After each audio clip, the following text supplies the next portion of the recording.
Joe Biden makes another pitch to Republicans. Let's talk about it now with Maryland's governor, Republican Governor Larry Hogan. Governor, you heard Joe Biden. He talked in his campaign about reaching out to Republicans. What's your sense? Is he doing it?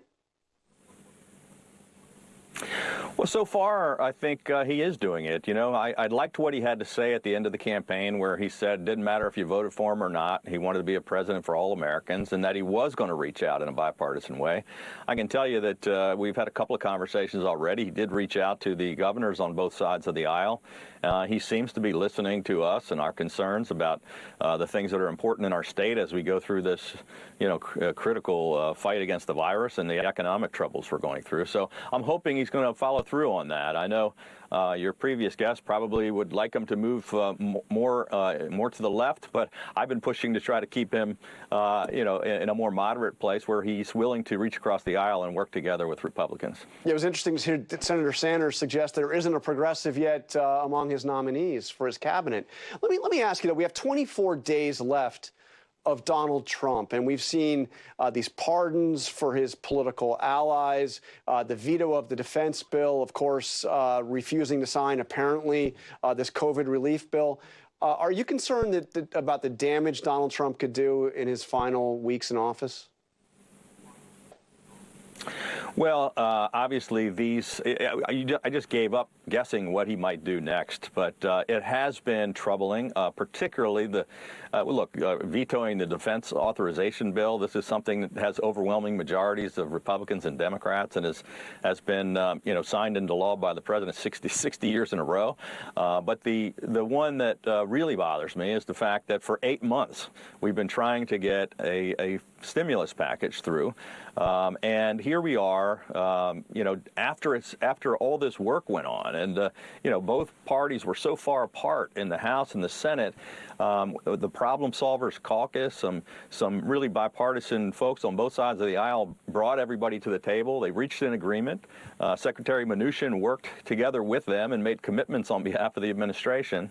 And then not 8 months before or even 8 days before, but after it was passed, then the president raises these objections. Look, millions of people are going to suffer. The Paycheck Protection Plan ran out in July.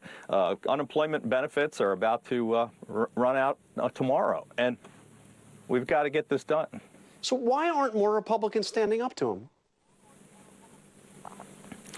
Well, I think more and more are and will, and I can tell you there's an awful lot of concern right now. I mean, Republicans were put in this position.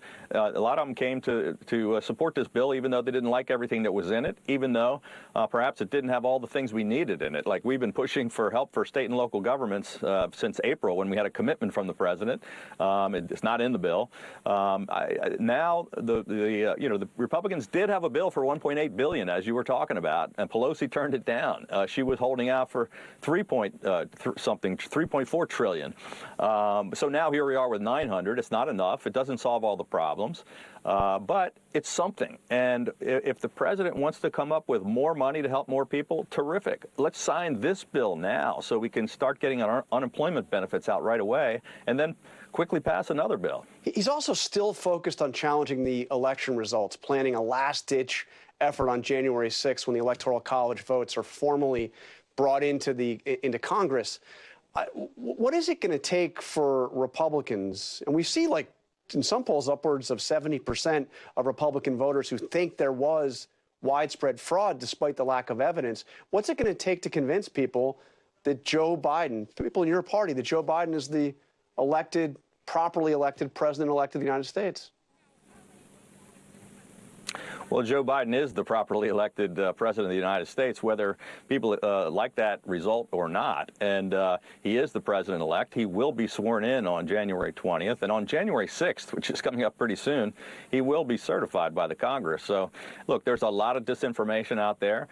Everybody wants every single legal vote to be counted. We want the election to be fair and proper, but like you say, we haven't seen any evidence of widespread fraud, and people feel like there is, but they haven't proven it in a court of law.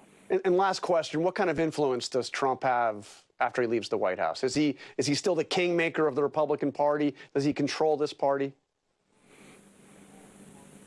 Well, he certainly has an oversized voice in the party. It's going to be a lot different after January 20th when he's not in a position to exert such influence as he does now. But there's no question he's not going away, and there's going to be a big chunk of the Republican Party that's going to still follow his Twitter page and listen to what he has to say. There's an awful lot of people that want to be the next Donald Trump, but I'm going to be fighting to try to return our party to its roots and to become a bigger tent party, to reach out, a more Reagan-esque party, more positive, hopeful vision for the future. All right, Governor Hogan, thank you very much for joining us, and Happy New Year. Up next.